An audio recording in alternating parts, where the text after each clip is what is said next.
या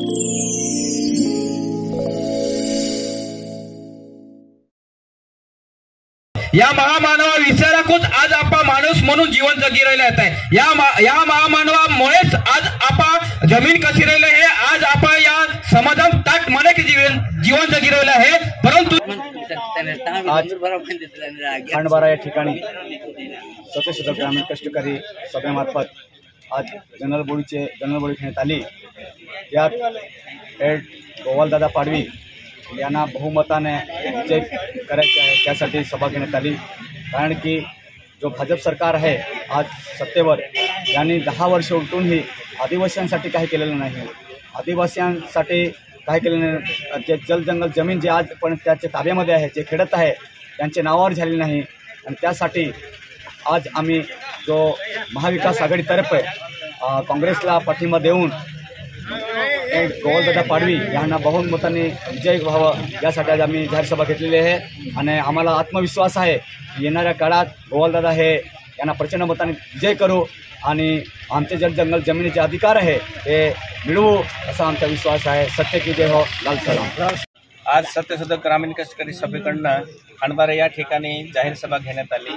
त्याच्यात वन हक्क कायद्याबद्दल आदिवासींच्या हक्कासाठी लालबावट्याने पुढील इंडिया आघाडी उमेदवार गोवाल पाडवे यांना सपोर्ट देण्यास विचार केला आहे।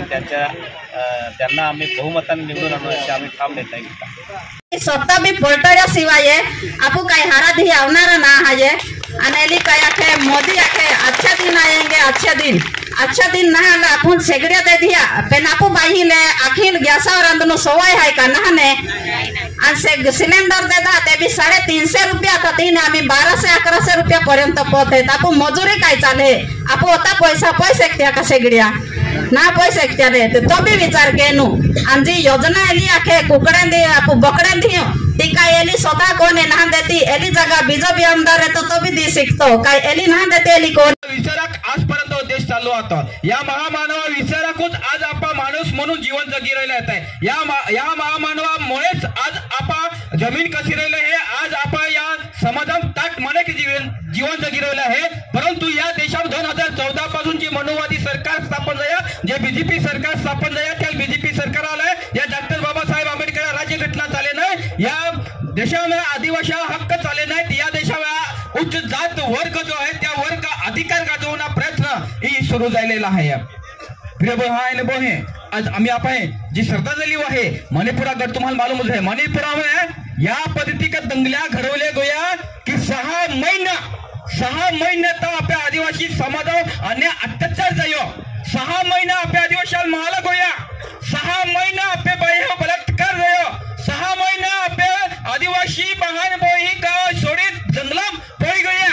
परंतु या देशामध्ये पंतप्रधान आहे, या देशा बीजेपी सरकार आहे, मणिपुरम नेट बंद कर देना, मोबाईल बंद कर देना, टीव्ही बंद कर देना, कतल प्रवेश नाही। जे काही खांडबारा आहे या खांडबारा आजूबाजू जे गाव आहे हे वाटवी गाव आहे, वाटवी गावात सुद्धा माहित पडे ना की खांडबाराम काय चालू आहे। त्या पद्धतीत मणिपुरम जी घडी गया त्या आजूबाजू समजाल आजूबाजू जे राज्य आहे त्याला मालूम पडे नाही। या पद्धतीत बंदोबस्त त्या मणिपुरम मातो 6 महिन्याने अत्याचार कजयो पण या 6 महिन्याची एक भयंकर होडी घटना घडे की ती तुम्हाला माहिती आहे की आपल्या आदिवासी बेन बोया त्याला आखे फडके काढे नाखात त्या शहरम उघडा नागरा फिरवीन एक धिंड काढी आणि ज्या वाचनामुळे त्याला माहिती टाकी देणार आणि तो जो व्हिडिओ आहे तो व्हिडिओ एका आहे त्या मणिपुरामध्ये कसा बसा बारे पड्या आणि ते त्या ज्या मोबाईल नेट येनो त्या येईन त्या व्हिडिओ व्हायरल करत तो या देशाला मालूम पड्या की मणिपुरम है या पद्धती काही घडी राहिला होता। प्रिय बहन